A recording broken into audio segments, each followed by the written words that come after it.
మిమ్మల్ని అందరినీ ఇక్కడ చూసినప్పుడు నా స్కూల్ డేస్ గుర్తొస్తున్నాయి. మా బ్యాచ్ రౌడీ బ్యాచ్, గోలా బ్యాచ్, మేమందరం బ్యాక్ బెంచర్స్.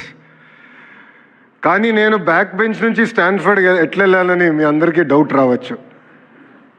దానికి కారణం నా జీవితంలో గురువులు చూపించిన దారి. నా స్కూలింగ్ అంతా నేను హైదరాబాద్లో భారతీయ విద్యాభవన్లో చేశా. చెప్పే కదా మాది గోల బ్యాచ్ అని. మంజుల మేడం గారు అని ఉండేవారు, గట్టిగా 2 పీకి మమ్మల్ని డిసిప్లిన్ చేసేవారు. దాని తర్వాత మా ప్రిన్సిపల్ రమాదేవి మేడం గారు ఉన్నారు. మేడం గారు ఆధ్వర్యంలో నేను వైస్ ప్రిఫెక్ట్ అయ్యి ఒక డిసిప్లిన్, పట్టుదల, మొత్తం ఒక స్కూల్ని ఎట్లా నడిపించాలనేది మేడం గారు నేర్చుకున్నా. మనందరం స్కూల్స్లో ఈ మధ్యన బ్రిడ్జ్ కోర్సెస్ గురించి మాట్లాడుతున్నాం. అంటే ఏజ్ అప్రాప్రియేట్ లెర్నింగ్ అవ్వట్లేదు, పిల్లలకి బ్రిడ్జ్ కోర్సెస్ కావాలని. I'm recipient of bridge course. నేను ఇంటర్కి వచ్చినప్పుడు కొన్ని ఫండమెంటల్స్లో నేను వీక్గా ఉన్నానని గౌరవ ముఖ్యమంత్రి గారు నారాయణ సార్ని పిలిచి, మా ఆవిడ ఇంకొన్ని ఫండమెంటల్స్లో వీక్గా ఉన్నాడు, నేర్చుకోవాల్సిన అవసరం ఉందంటే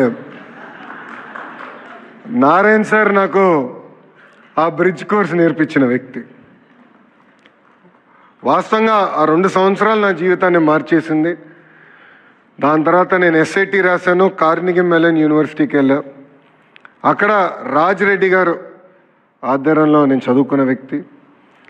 రాజిరెడ్డి గారు నాకు అయితే ఫస్ట్ సెమిస్టర్ బాగా గుర్తు, ఎందుకంటే మొదటిసారి ఇంటి నుంచి దూరంగా ఉన్నా. కనీసం టైంకి హెయిర్ కట్ కూడా చేయాలని నాకు తెలియలే, ఎందుకంటే ఇంట్లో ఉంటే అమ్మ చేయించేవారు అన్నీ.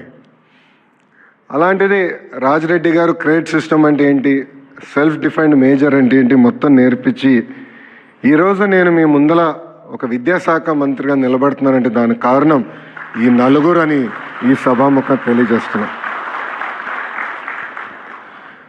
నేను మొదటగా గౌరవించేది మా తల్లి అవుతే, దాని తర్వాత ఉపాధ్యాయుల్ని.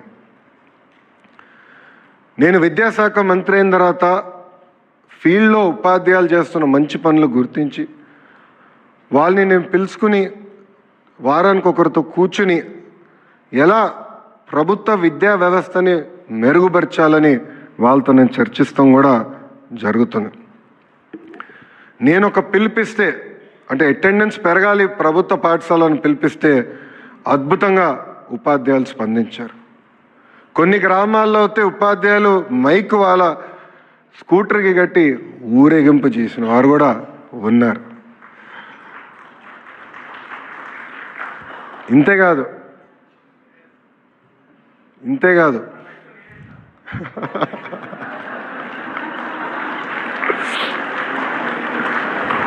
గట్టిగా చప్పట్లు కొట్టాలండి, కష్టపడ్డారు.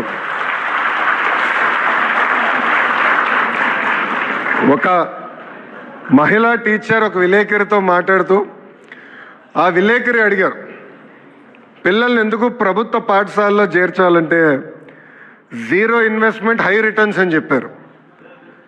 ఆ విలేకరికి అర్థం అలా, ఏంటి సార్ కొంచెం ఎక్స్ప్లెయిన్ చేయండి మేడం అంటే, ప్రైవేట్ స్కూల్లో అయితే బ్యాగ్స్కి పుస్తకాలకి డబ్బులు కట్టాల్సిన అవసరం ఉంటుంది, కానీ మా ప్రభుత్వ పాఠశాల మొత్తం ప్రభుత్వమే మీ పిల్లల భవిష్యత్తు కోసం మీ ఖర్చు పెడుతుంది. అంతేకాకుండా అద్భుతమైన క్వాలిఫైడ్ టీచర్స్ మా దగ్గర ఉన్నారని కూడా మేడం గారు గర్వంగా చెప్పే పరిస్థితి. గౌరవ ముఖ్యమంత్రి గారికి నేను ఈరోజు తెలియజేస్తున్నా, సార్ మీ నాయకత్వంలో ఆంధ్ర రాష్ట్ర చరిత్ర బహుశా మొదటిసారి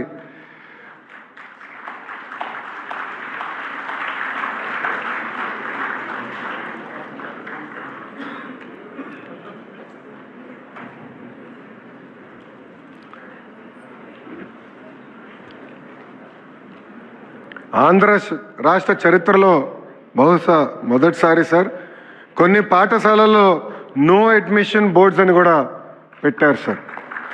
దానికి కారణం ఇక్కడున్న ఉపాధ్యాయులు. గౌరవ ముఖ్యమంత్రి గారితో పనిచేస్తాంత తేలికైన పని కానే కాదండి, వేదిక మీద పెద్దలందరూ కూడా ఒప్పుకుంటారు. సో ఒకరోజు ముఖ్యమంత్రి గారి దగ్గరికి వెళ్ళి, సార్ ఈ ఒక్కరోజు నాకు లీవ్ కావాలన్నా, ఎందుకు అని అడిగారు. సార్ దేవాంశ్కి నేను హామీ ఇచ్చాను, పేరెంట్ టీచర్ మీటింగ్ నేను అటెండ్ అవుతానని, సో తప్పనిసరిగా నేను వెళ్ళాల్సి వస్తుందని చెప్పా. ఇది ఎందుకు చెప్తున్నానంటే ఈరోజు ఎప్పుడు లేని విధంగా మెగా పేరెంట్ టీచర్ మీటింగ్ మనం నిర్వహించాం. ఉపాధ్యాయుల్ని, తల్లిదండ్రుల్ని, పిల్లల్ని అనుసంధానం చేసాం. ఎవ్వరు ఉంచిన విధంగా అద్భుతమైన మన రిపోర్ట్ కార్డు రూపొందించి, అంటే తల్లిదండ్రులు కూడా వాళ్ళ పిల్లలు ఎక్కడ వెనుకబడి ఉన్నారు, ఏం చేస్తే బాగుంటుందని చాలా ట్రాన్స్పరెంట్గా మనం ఈ కార్యక్రమం నిర్వహించాం. దీనివల్ల పిల్లల్లో రాబోయే రోజుల్లో బాగా చదువుతారని నేను బలంగా నమ్ముతున్నా. నేను గతంలో కూడా చెప్పా, చాలామంది నేను విద్యాశాఖ మంత్రి అవుతున్నాను తెలిసిన వెంటనే నాకు ఫోన్ చేశారు, మెసేజ్ పెట్టారు, నీకు విద్యాశాఖ అవసరమా, ఒక ఐటీనో, ఇండస్ట్రీస్, లేదంటే ఎనర్జీ ఇలాంటి కొంచెం ఈజీ తీసుకోండి అంటే నేను ఒకటి చెప్పా, ఛాలెంజ్ అంటే నాకు చాలా ఇష్టం అని.